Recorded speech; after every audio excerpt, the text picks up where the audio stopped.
Bug Out Moto. Hey folks, if you missed a tour of my Bug Out Moto van, click below to watch now or click on the link in the description section. Ride through the mountains of Utah here, heading east towards Colorado, Grand Junction.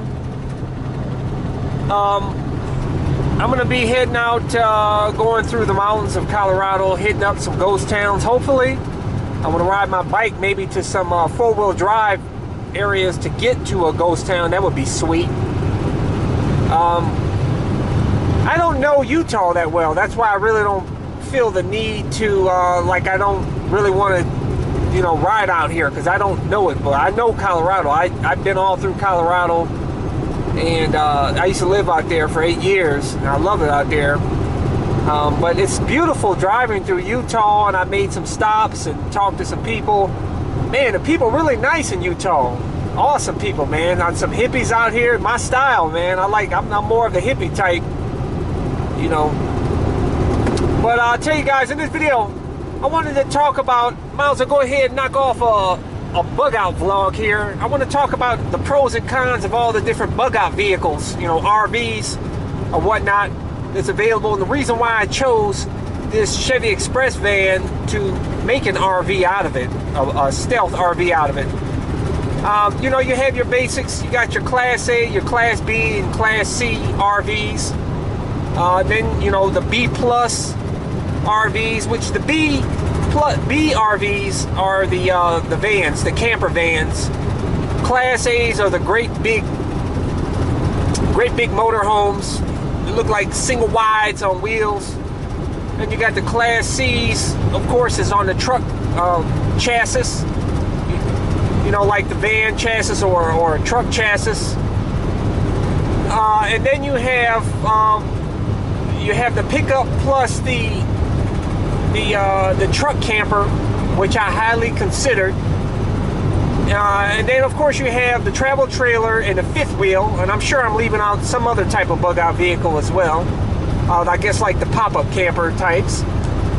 But I'm going to tell you guys, I'll tell you right now, right off the bat, Class A's, I don't know why young couples get Class A RVs. I don't understand it. Just my opinion on it, though. To be riding around on a big old single wide, with extensions that pull out. To travel the United States or Canada or Mexico or whatnot, just two people for all that damn space carrying that big ass load just makes no sense to me, man. Because it limits your ability to go in certain places. I mean, you're limited to basically RV parks. You can't boondock too much.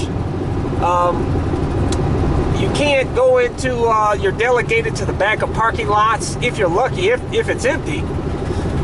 There's a lot of places you just can't get into with those suckers, and you dare don't want to take that off-road, on a dirt road. Some people do.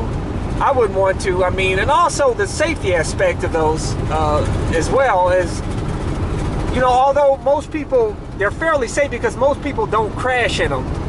But when you do crash in them, they are much less safer than the Class C's that are based on a truck chassis that has a steel roll cage built into it and an engine in front to help cushion the blow should you get, nailed by a car or something. I mean, you're right up on the windshield, so if you get nailed, you're probably going to go through the windshield, or I don't know. They haven't really did too many safety studies on those to determine, but I mean, just look at the accidents that's happened with the Class A's, and you'll see how unsafe they are. You also have the Super C's, by the way, I meant to mention. I know I was leaving out something. I'm probably leaving out some other RVs as well. But I definitely was not considering a Class A, and they lose their value fast, man. I mean, you get that thing for $100,000 brand new. The next year or two is worth $50,000, worth 50% of that. And no hate to the Class A owners out there. I'm just giving my opinion on why I didn't choose one. Next one, the Class C. Class C is based on like the truck chassis, like the Chevy Express van, the Ford Econoline vans, or one of the trucks. In my opinion, those are a little bit safer. I like them. If I were to get one, which I considered getting a Class C, I would get the smallest one possible. I like those little Chinooks. Those are really nice. They're like 20 feet or 21 feet. I'd get the small one. I mean, I don't understand why people need this great big space. It's not necessary, man. I mean, all you got is a bed, you got a bathroom in there, I mean, table. I mean, what else do you need? The key is, you know, the main point of living on the road is to get outside and live outside. You know, you only go inside on rainy days or, you know, days you don't feel well or whatnot. But that's you know, one reason why I went with this smaller platform here is because all I wanted was to lay my head down, you know, be able to maybe take a shit inside, lay down, watch TV or something when, you know, weather's bad or whatnot. But otherwise, be outdoors. That's the main point for me.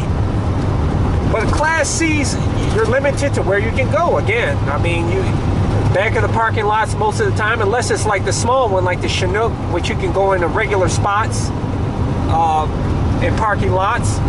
Or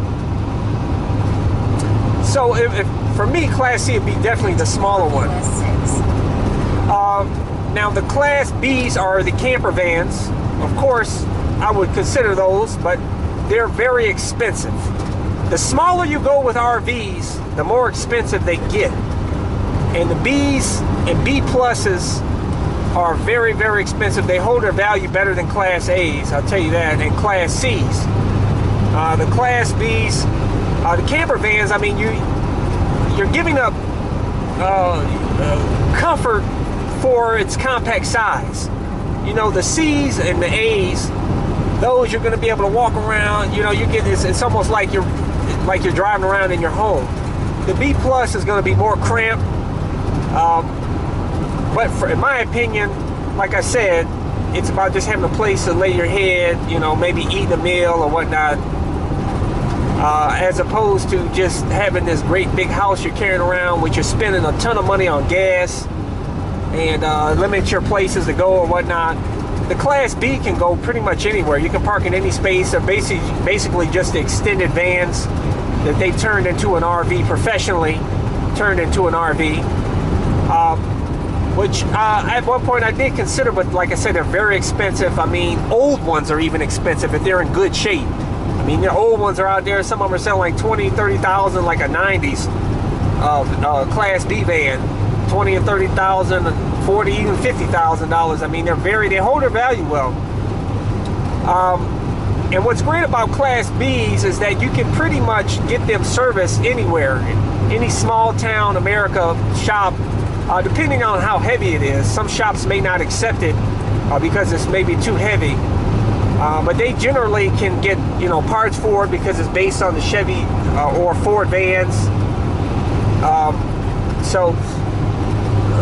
But if you got the bucks and you don't want to build your own RV like I did out of a cargo van, that's the way to go. And then you got the cargo vans like I did, and you turn it into an RV yourself, which saves you a fortune. And also, you can take it and have it serviced anywhere. You can park it in pretty much anywhere.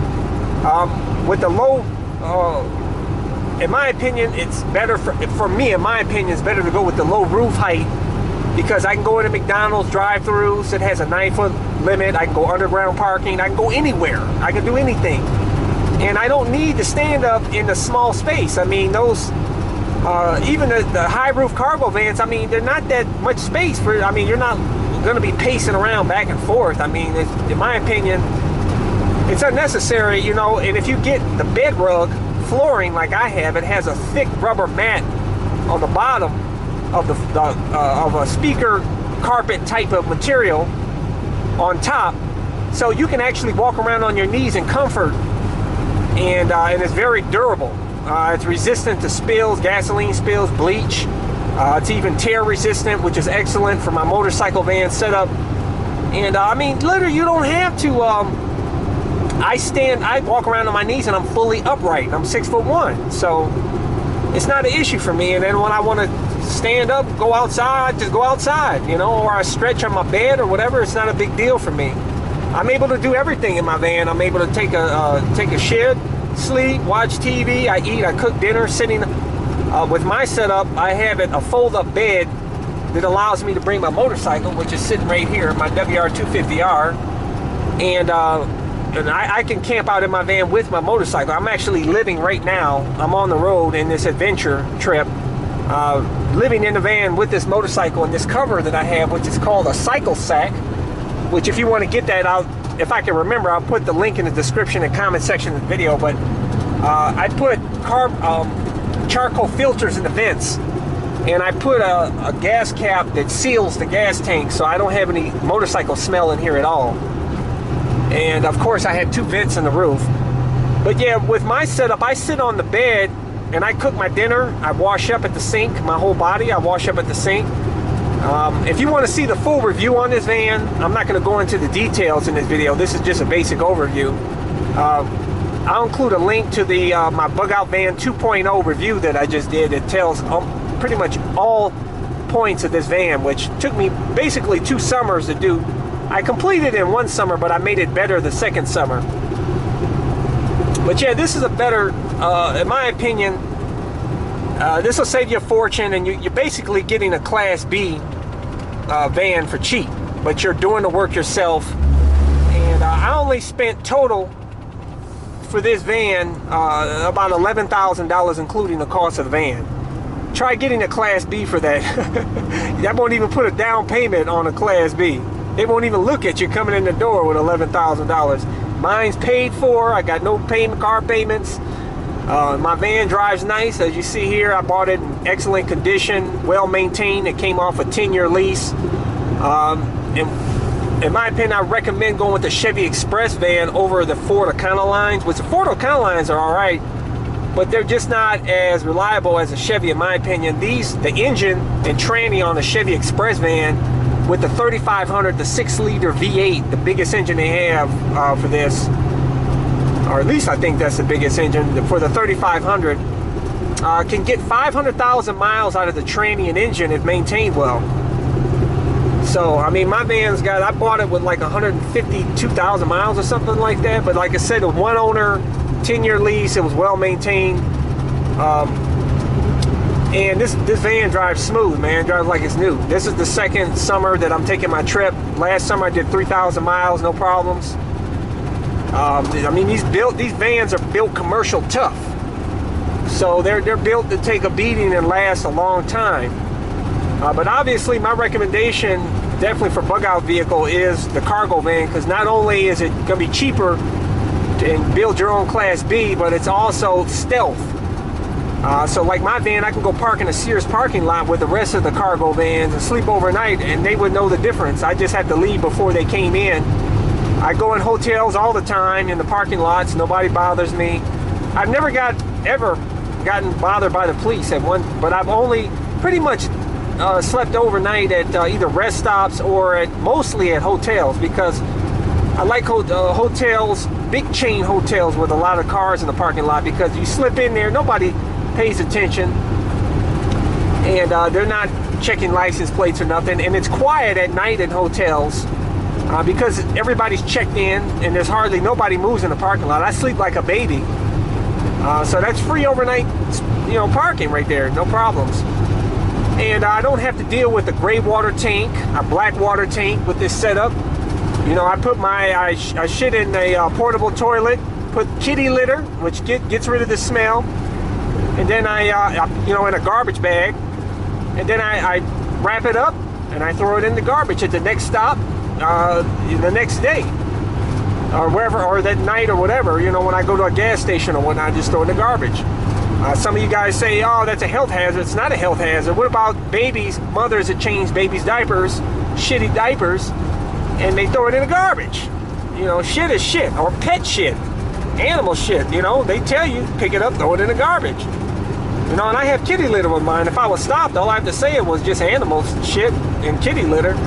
Not a big deal. It's not like I'm throwing, just throwing shit in there without it being in a bag. But yeah, I pee in a bottle, pour it out in the ground. I don't have any gray water to deal, and I have a hose from my sink that goes out the bottom of my van.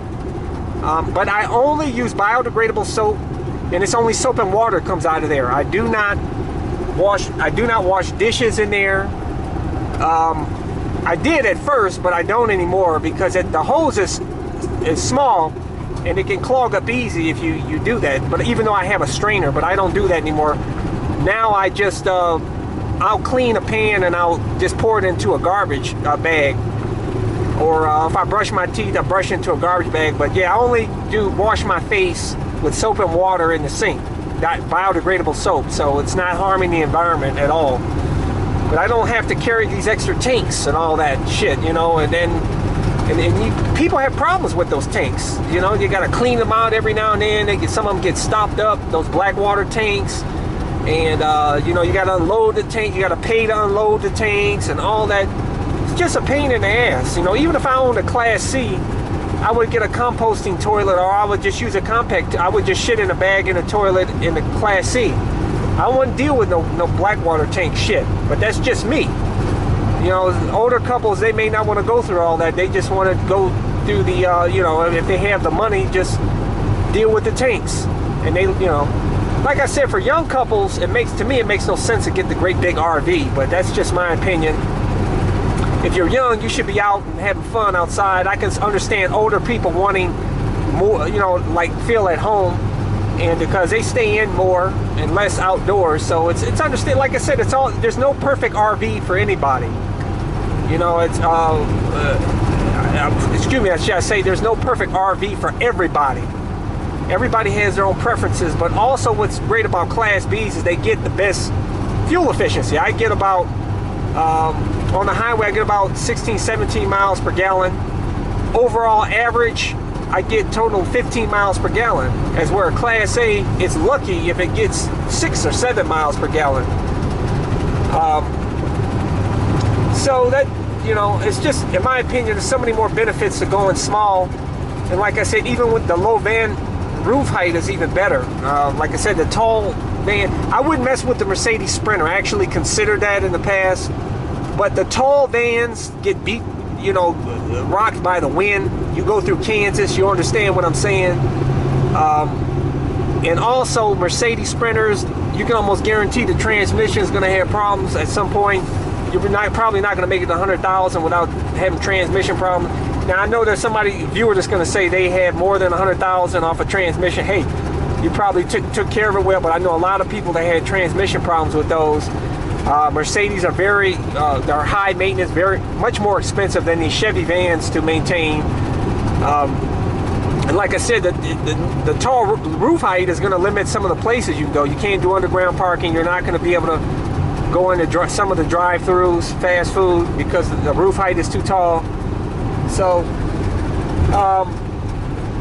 with the Chevy Express vans they're everywhere. Tons of business. Most businesses have these, so the parts are readily available.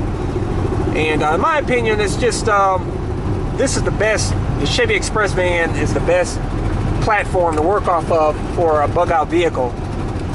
And but as far as the travel trailers and fifth wheels, I don't like towing anything.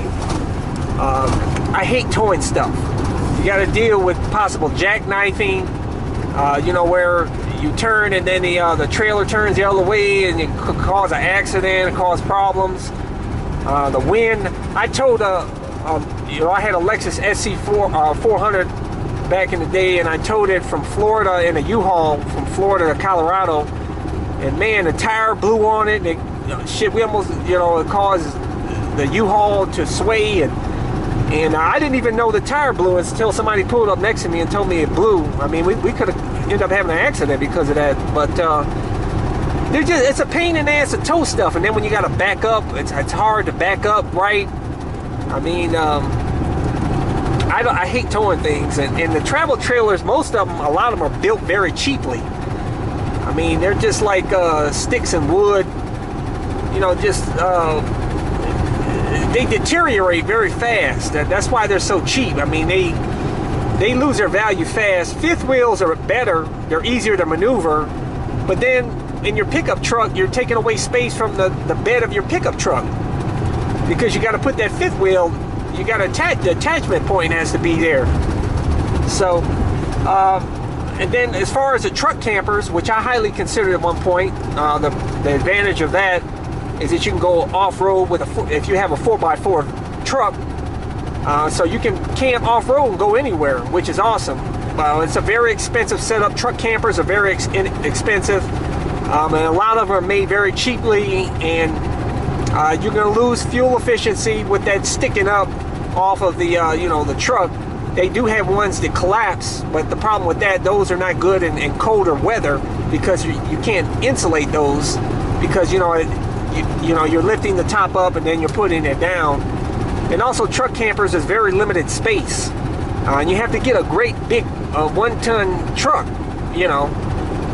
and so it's the truck can be expensive to purchase, and then the truck camper is expensive to purchase. And if you break down on the side of the road here on the highway with that, it's not like you can drop the camper top and then have them take the truck and you chill out on the side of the highway in your truck camper. They got to take the whole thing, so they got to take your home just like they would with a van or anything, an RV. So so I don't really, the only advantage I really see to those is being able to go off-road.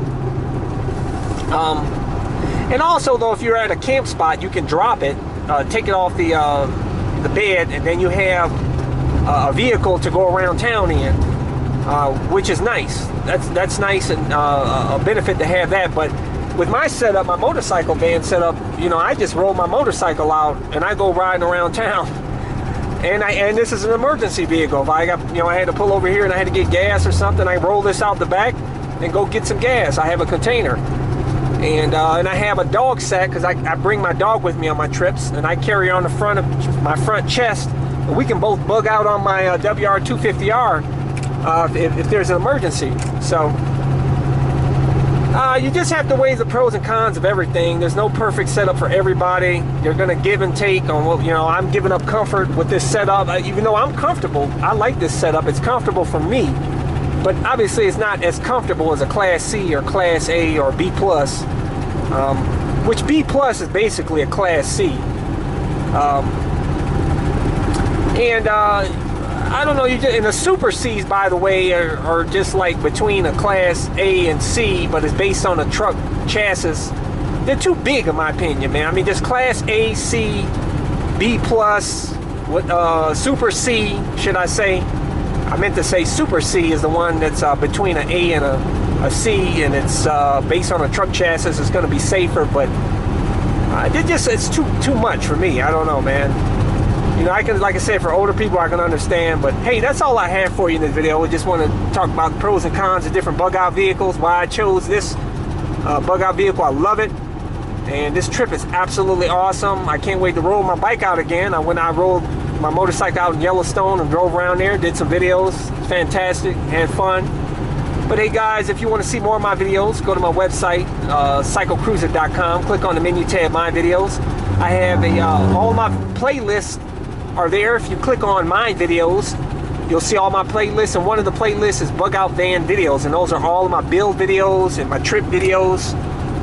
So if you want to go check that out right now, this is part of my trip series here for 2016.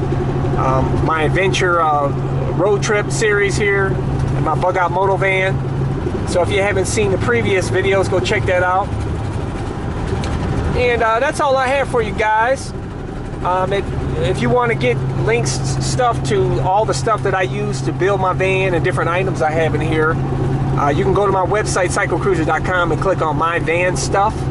And those are links to everything that I use to build this, and most of the stuff that I have in this van, if you wanted to get that. And some of the things I put also in the description and comment section of this video. But thanks for watching. I appreciate all you guys. Hit thumbs up if you like this video. Share this video with your friends. I appreciate all you guys. And take care. Hey, get a bug out vehicle and have fun like I'm having.